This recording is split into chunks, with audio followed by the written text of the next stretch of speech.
Maduro, ao ganhar aquela parada contra o Trump e seus presidentes satélites, ele evitou algo muito mais grave do que a derrocada do governo da Venezuela. Seria a derrocada de Cuba, a derrocada da Nicarágua, da Bolívia e possivelmente do México, que também se está encaminhando para um governo nacional popular. E de sobra, Maduro ainda se livrou do Juan Guaidó, que praticamente se exilou na Colômbia e dificilmente voltará à Venezuela, a não ser de forma clandestina, com o que poderia pôr em risco a sua vida.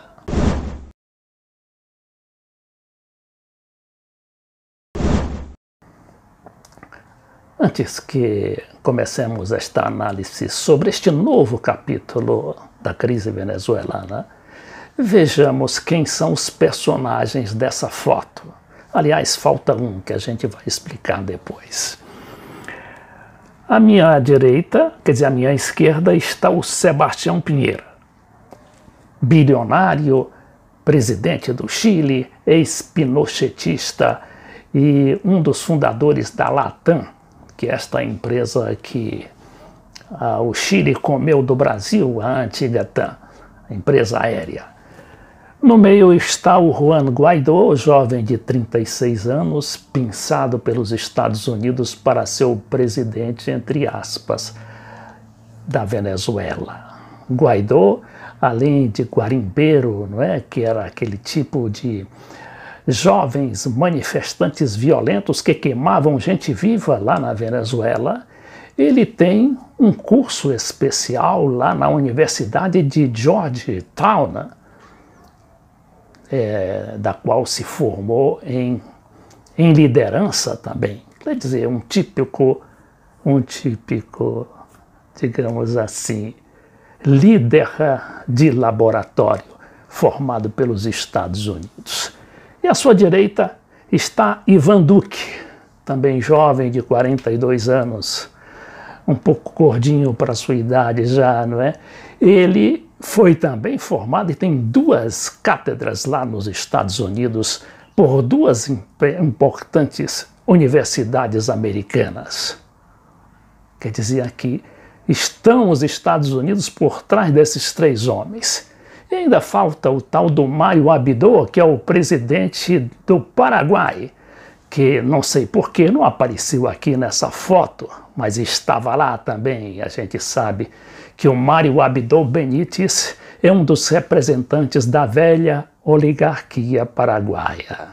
Bom, e agora com o Maduro vencendo mais essa, o que vai acontecer?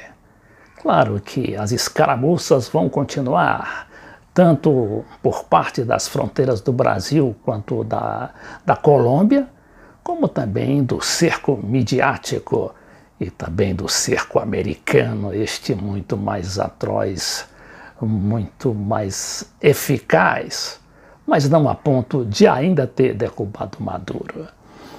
O que vai acontecer é que os países integrantes daquele chamado Grupo de Lima, são 14 países. Os Estados Unidos está por trás daquilo, mas não é integrante, digamos, oficial do grupo.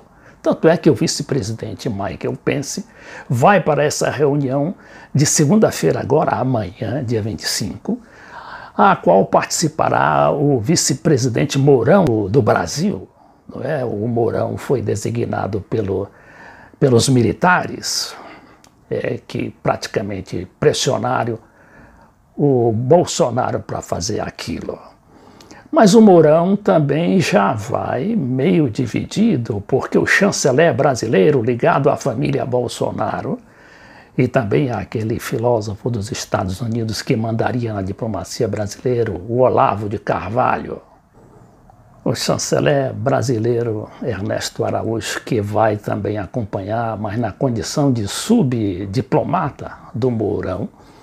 O Mourão, general de exército, que pelo menos está tentando algum tipo de conciliação ou de diálogo para resolver a crise.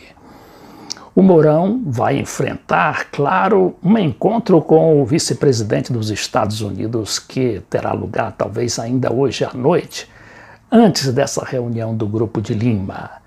É claro que ele vai ser pressionado. E a gente vai ver como é que o Mourão vai se desempenhar como diplomata. Mas a coisa não é simples, ela é muito complexa. O importante aí é que prevaleceu a vontade popular, cívico-militar da Venezuela, que preservou um governo constitucional eleito democraticamente, com o voto direto e a observação internacional através de várias entidades respeitadas no mundo inteiro. Bom, aqui nós, como sempre, recorremos a um documento ou um artigo importante sobre o assunto que estamos examinando. No caso aqui, é um artigo do Bruno Bogossian, da Folha de São Paulo. O Bruno fala em brincadeira ideológica atrapalha a cautela dos militares com a Venezuela. Generais delimitam envolvimento brasileiro, mas o chanceler, o Ernesto Araújo, o homem indicado pessoalmente pelo Eduardo Bolsonaro, filho do presidente, faz jogo político perigoso. No artigo, o Bruno Bogossian diz: quando a crise na Venezuela começava a transbordar, o general Hamilton Mourão se apressou para empurrar as inquietações para outras fronteiras. Do lado mais complicado é o lado colombiano. Acho que vai ficar nessa situação de impasse, afirmou o vice à BBC de Londres. Enquanto isso, do lado mais complicado, o chanceler Ernesto Araújo resolveu posar sorridente com o autoproclamado presidente interino Juan Guaidó. O ministro decidiu confraternizar com o opositor de Nicolás Maduro justamente na hora em que os venezuelanos chegavam a uma encruzilhada. O núcleo militar do governo tem reagido com cautela à escalada de tensões na região, mas a ala ideológica do bolsonarismo insiste num jogo perigoso.